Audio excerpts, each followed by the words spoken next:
The story you're going to hear today is going to break your heart. She will do whatever it takes to rescue a young, sexually exploited girl from the hands of those who are abusing her. She works in both Thailand and Brazil. Keep listening because this story is going to tug at your heartstrings. Jesus said, "Go into all the world and preach the gospel. Everyone who calls on the name of the Lord shall be saved." Welcome to the Evangelism Podcast with Dr. Daniel King, where Daniel interviews full-time evangelists, pastors, missionaries, and normal everyday Christians to discover how they share their faith, their powerful testimonies, and amazing stories that will inspire you to reach people with the good news. And now, here's your host, missionary and evangelist, Daniel King. Welcome to the Evangelism Podcast. I'm Daniel King. I'm excited about telling people about Jesus. Today I have a very special guest with me, Lana Vasquez. Thank you so much for being on the Evangelism Podcast. Thank you for having me. Now, you and I are friends from Tulsa, Oklahoma. Yes, sir. And you know my wife, Jessica. Yes. And you are living in Thailand. Yes, sir. And so tell me about how God took you to Thailand. Yeah. So I had never heard about Thailand before.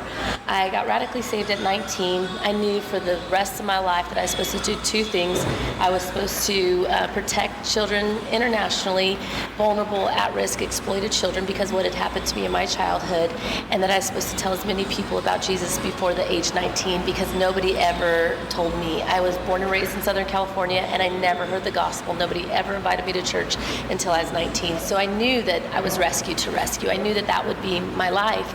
And God did a quick work, and I went to Bible school in Tulsa, Oklahoma, and I went from California to the first ever of my family to leave California, go to Tulsa, was there. While I was in Tulsa, I started hearing about children being trafficked in Thailand.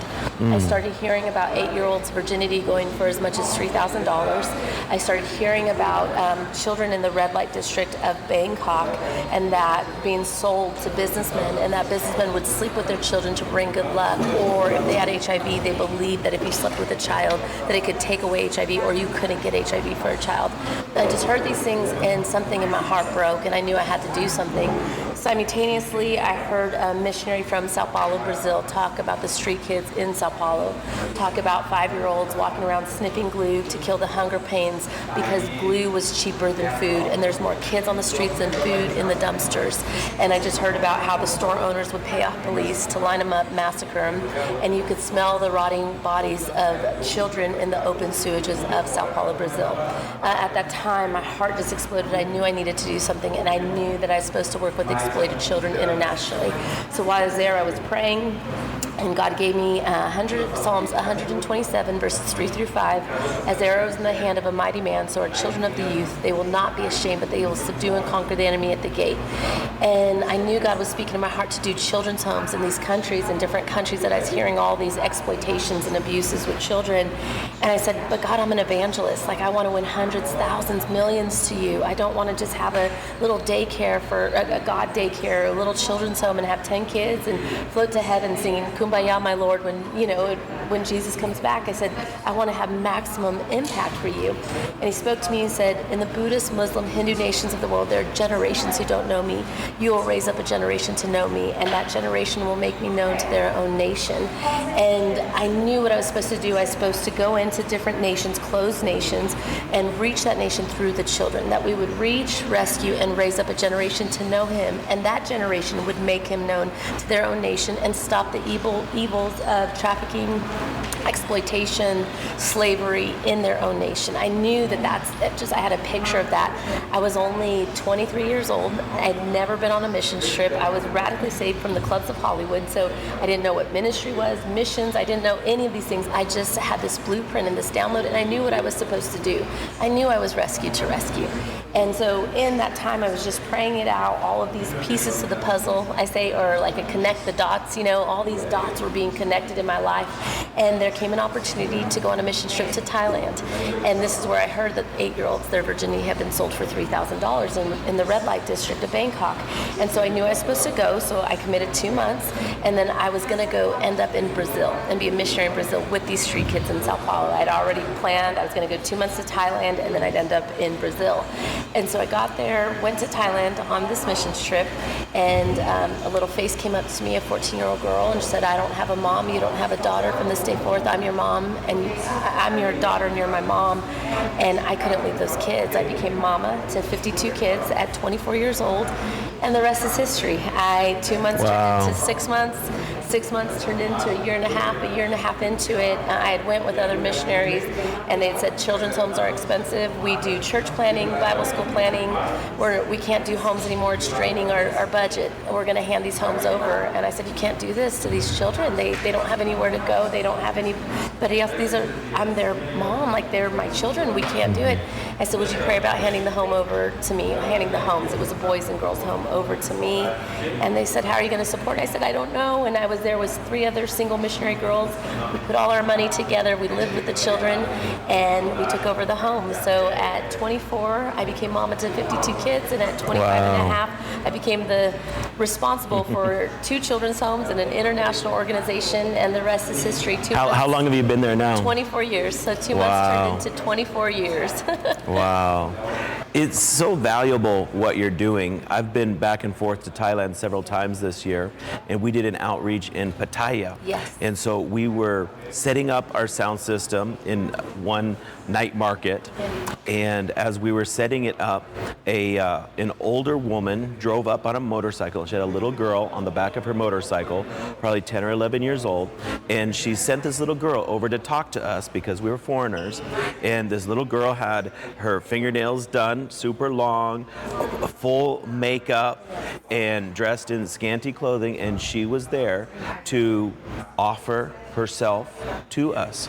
And so we were there with several pastors who love the women there and like try to rescue women in Pattaya. Yeah. And we spent 20 minutes talking to this little girl, and it broke my heart so much because she's the age of my daughter, and for that to happen to a little girl is so horrific.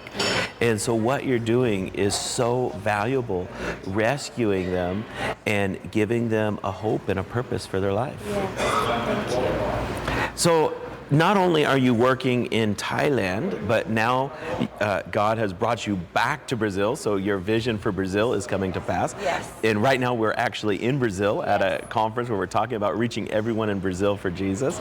And so what are you doing here in Brazil? So with Brazil, so Thailand, when I was there, every year I'd say, God, is it time for Brazilian? And I hear, no, not yet, no, not yet. So every year I waited and I just put on the shelf, and we got property from the Thai Chinese Burmese Mafia, actually. It's called the Promised Land. It was supposed to be a brothel, gambling, casino resort. Wow. And we got this land, and I remember signing for the land to be under the Thai Foundation's name to protect it from the Mafia ever trying to come back or anything happening. So remember, I had to make some big legal things. I had to set up a foundation, and I had to be the chairman on the foundation to protect it and protect all of it. So remember signing my name, and that meant I had to stay in Thailand permanently.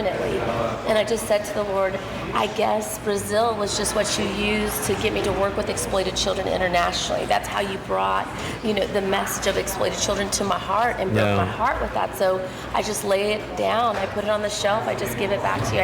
I lay my Isaac on the altar, so to say. And I remember signing my name to be the chairman and then to stay in Thailand for the rest of my life and everything like that. And I signed that piece of paper. And not too long after, somebody that I went to Bible school with, a Brazilian pastor, he contacted me. He said, I heard what you're doing with the children children of Thailand, the children of Brazil are calling out to you. Brazil needs life impact. The children of Brazil need you here.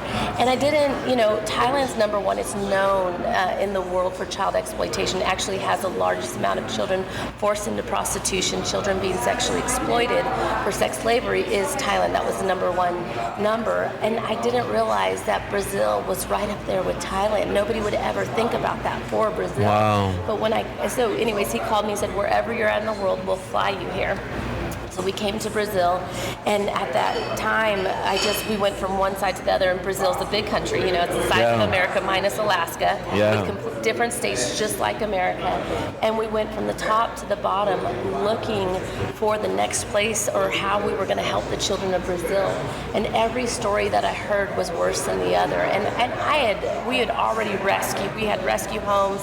My youngest victim was a 1.5-year-old boy. When we took off his diaper, he'd been messed with. My first girl, my first rescue girl was an 8-year-old girl sold for $24. And so we had experienced so much, but when I came to Brazil, the stories and what I heard, the stories were worse than the other. And I just knew we needed to do something. And so in that, when I landed, and I always say it like this, you be faithful with what God put in your hands. He gave me Thailand and he gave me Burma in the wars that were on the Thai-Burma border. And we have homes both on the Thai side and the Burmese side. And how human trafficking works, whatever the poor nation is, the children are trafficked and sold into the more wealthier nations. Yeah, and right now many refugees are coming from Burma over into Thailand. Yes. And so they're very vulnerable. Very vulnerable. I mean, we have even moms selling babies, auctioning off babies, even in their belly on the border right now. So we have babies. We're the only ones that will rescue babies. And so babies they go for as little as 500 baht, which is $18. You can buy a baby. Twin girls are considered good luck, so they're a little bit more. They'll be about 10,000 baht, which is roughly $300, $350 around there. So at that time, I was faithful with what God put in my hands, which was Thailand and Burma, but I still carried Brazil in my heart. So when we came here, and once we saw all of this, I knew that now was the time for Brazil. So 6 years later, we're in 3 locations. We're in the Amazon, in the interior. We're the first safe home in the interior of the Amazon. It's a place that you have to fly very stealth in that area because of the trafficking. We just rescued a 2-month-old boy that was sold for 300 reais to the drug traffickers. Oh, wow. That's about $5. The mom had 12 kids. We're investigating. We're trying to look for a boy who was sold at 2. He's now 4. They brought us in for investigation. While we were there, we found a baby she was already in negotiations with the drug traffickers, and then she was also auctioning off the baby in her belly. So we're there. We just rescued a 12-year-old girl, 11-year-old boy, 7-year-old boy, and then I have another 13-year-old girl there right now. The first safe home in the interior of the Amazon. The government has already come to us, and they basically said, okay, will you do what you're doing in Manaus, the capital? And the only question we're going to have next, we guarantee you it will be filled in 2 months, and the only question that we have next is, will you start another home? So we're working, and it's a crucial area. People don't realize this, but the Amazon is known for sex trafficking in the fishing boats, in the fishing industry. So there's actually companies that go from Florida to in Miami, they leave out of Miami to the Amazon for this purpose of sex trafficking. What they'll do is they go to the shores of the poor villages along the water. They send their kids out to these big yachts. I was there. I saw a middle-aged man come out in Speedos with a drink in his hand and catcall to the 10, 11-year-old girls that were swimming in the little lagoon right there. So it's known for this, basically. And what they'll do is they'll pull up to the shores. They'll send their kids out in these little rickety canoe boats. The kids will go on to that big yacht. They'll have these big parties, and if something goes wrong, they'll tie something heavy around them and throw them on the other side into the water. They'll send back that rickety canoe with a pile full of money to buy the parents' silence. And then they'll never know. Nobody will ever hear. I was actually there when that happened to one of the girls we were trying to rescue. And so they call it an epidemic in the Amazon. 1 out of every 2 children in some villages are being sexually exploited. And then my team took me into one room where all these 10, 11, 12, 13-year-olds. They're sitting with babies on their lap, and I'm used to it in Asia because the older brothers or sisters will take care of their little brother or sister. And I asked them, is this their brothers and sisters?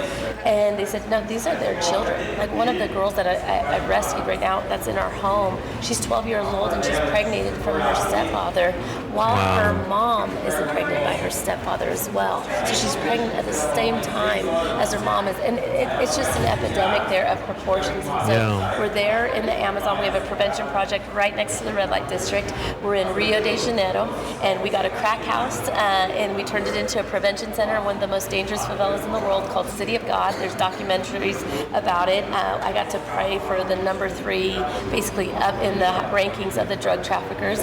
They came, they saw what we were doing on our opening day. We had 800 kids there. They came in, their kids come to our project too. And he walked in, he said, can I meet with you? And I went to the side and we start talking, and all of a sudden the Lord told me to pray for him. I said, can I pray for you? And he got all serious. He said, yes. And I said, can I put my hand on your arm and pray for you? And he got even more serious, said, yes. So I started praying for him, and I said, thank you, God, that the blood of your one and only Son is more powerful than the blood that's on our hands. And it can wash away any blood that's on our hands, anything that we have committed, that we have done with our hands. And the guy started to shake. And I said, so then I preached the gospel in prayer, and I said, and whoever calls on the name of Jesus shall be saved. So Jesus, we call on you, save us. And all of a sudden he opened his eyes and I opened my eyes, and I didn't know what was going to happen. I thought he was going to kill me or something. And we looked at each other, and his eyes were full of water, and he said, I've never seen anything like this before. He said, but if you continue doing what you're doing with these children, I promise you, you will never have a problem with us, and we will continue to protect us. 2 years later, they protect us. The drug traffickers protect us. There's one way going in and going out. They know who we are. We have our Life Impact little minivan, and when we stop, a little 16-year-old with an AK-47 looks in, and he hits our hand, and they say, hi, Auntie, hi, Auntie. So they know who we are, and we're reaching 350 kids there, 250 in the Amazon, and then lastly, in the place that we're at right now, Juazeiro do Norte, the Northeast, which is the capital for child exploitation in Brazil. It's an over-sexualization of a generation, and this is an area that still has starvation, that is still destitute, that is still very much in poverty, and so kids will sell their bodies for rice and beans. In Thailand, kids are trafficked, but here kids freely sell their bodies for rice and beans. It's just what they know. The little girls know that they can sell their bodies for a cell phone or cell phone minutes. So it's this that they know that they can do in this region, and the desperation, the poverty is so horrible that they know the only way that they can get these things is through their bodies. So we set up shop here. We got a flip-flop factory, turned it into a prevention center, and we're seeing another 350 kids weekly in the prevention center here. We feed them 2 warm meals so they don't have to sell their bodies for rice and beans. We give them Jesus most of all. So we're seeing 1,000 children now weekly in Brazil alone. Wow, that's so amazing. Sex trafficking is a huge problem. And especially when it happens to the young girls and young boys, it really tears at your heart.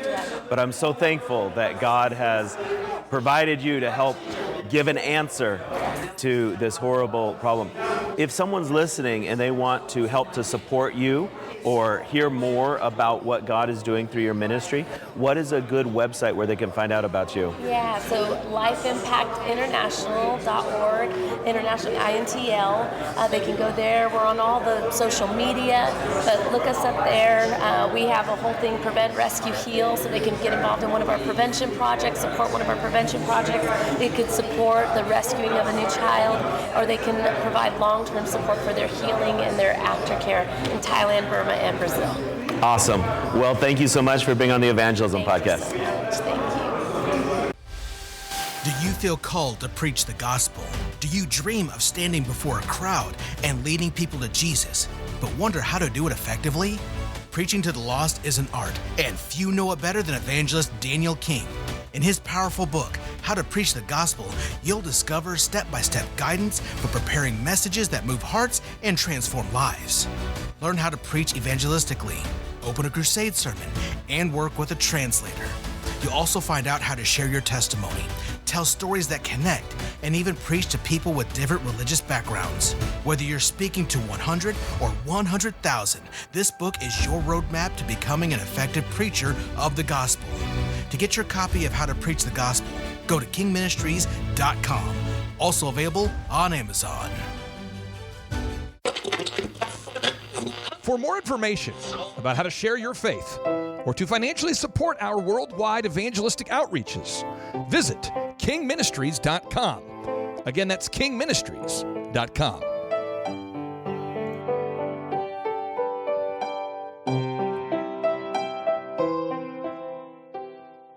Beautiful Anonymous changes each week. It defies genres and expectations. For example, our most recent episode, I talked to a woman who survived a murder attempt by her own son. But just the week before that, we just talked the whole time about Star Trek. We've had other recent episodes about sexting in languages that are not your first language, or what it's like to get weight loss surgery. It's unpredictable, it's real, it's honest, it's raw. Get Beautiful Anonymous wherever you listen to podcasts.